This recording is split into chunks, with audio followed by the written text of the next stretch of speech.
নমস্কার, আপনারা দেখছেন পিবি নিউজ। আপনাদের সঙ্গে রয়েছে আমি, সাথেই নজর রাখবো এই মুহূর্তের খবরের দিকে।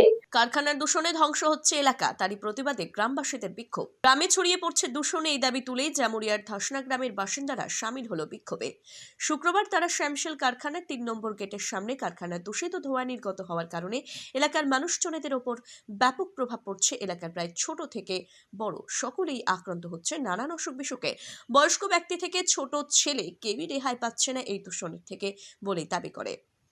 আমরা শ্বাস নিতে পারছি না, কিছু না, কিন্তু ম্যানেজমেন্টের মালিককে অনেককে জানানো হয়েছে, জানে না, কথা দিয়ে যাচ্ছে আর ডেট দিয়ে যাচ্ছে, কিছু ডেট রাখছে না, কিচ্ছু না, আর কিছু করছে না। এখন কি বার্তা হয়েছে? এখন গান দুটোর সময় মালিক পক্ষ আসবে, তারপরে এবারে উনি সিদ্ধান্ত নেবেন, তারপরে আমাদেরও আছে সিদ্ধান্ত, যেমন বলবে সেরকম তার সিদ্ধান্ত নেব আমরা। কোন গ্রামে লোক বিক্ষোভ করছে? জানাই, বারংবার এই বিষয়ে কারখানা কর্তৃপক্ষকে অভিযোগ করার পরও কর্তৃপক্ষ কোনো ব্যবস্থা গ্রহণ না করায় তারা আবার বিক্ষোভে সামিল হলেন। এদিন এই বিক্ষোভ চলাকালীন কারখানা কর্তৃপক্ষ শ্যামশেল এন্ড পাওয়ার লিমিটেডের বোর্ড অফ ডাইরেক্টরের সঙ্গে ভিডিও কলে বিক্ষোভকারীদের সঙ্গে কথা বলার ব্যবস্থা করে দেন। এরপরে বিক্ষোভকারীরা ব্যবস্থা গ্রহণের জন্য উদ্যোগ নেবেন বলে আশ্বাস দিলে তাদের বিক্ষোভ প্রত্যাহার করে। তবে তারপরও প্রায় 2 ঘন্টা ধরে কারখানার গেটের বাইরে উত্তেজনাময় পরিস্থিতি বজায় থাকে। এর জেরে সেই গেট সহ বহু শ্রমিক প্রবেশ করতেই পারে না।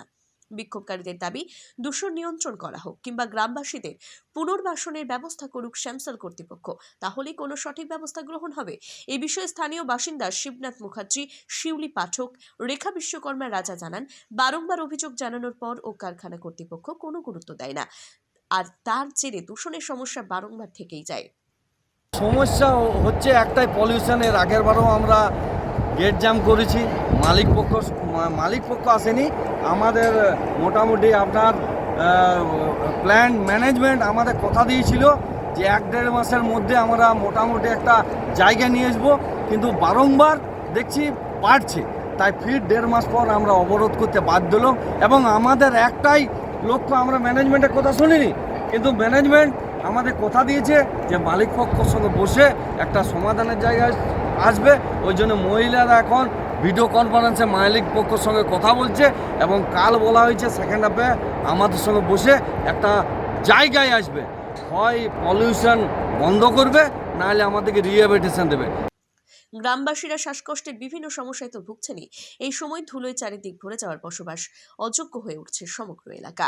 যদিও তাদের এই সকল সমস্যার বিষয়গুলি শুনে শনিবার দুপুরে এই বিষয়ে উচ্চ পর্যায়ে আলোচনা করে ব্যবস্থা গ্রহণ করা হবে বলেই জানিয়েছে কারখানা কর্তৃপক্ষ। যদিও এই বিষয়ে কারখানা কর্তৃপক্ষের সাথে যোগাযোগ করা হলে তারা এই সমস্যা প্রসঙ্গে জানতে চাওয়া হলে তারা এই বিষয়ে কিছুই জানাতে চায়নি। Bureau report, PB news. Sun hospital, এখানে যে কোনো রকমের চিকিৎসার বিশ্বস্ত প্রতিষ্ঠান। খুবই কম খরচে বিশ্বমানের চিকিৎসা প্রদান করে থাকে। উন্নত মানের ওয়ার্ড কেবিন, পরিষ্কার পরিচ্ছন্ন পরিবেশ দ্বারা সুসজ্জিত চিকিৎসা ব্যবস্থা রয়েছে। এছাড়া স্বাস্থ্যসাথী কাজেও পরিষেবা প্রদান করা হয়। সুতরাং আজই যোগাযোগ করুন সান হসপিটালে। ঠিকানা GT road, Bhangakuthi, Bardhaman. Phone number মনে রাখবেন 9434188262 অথবা 83730954222।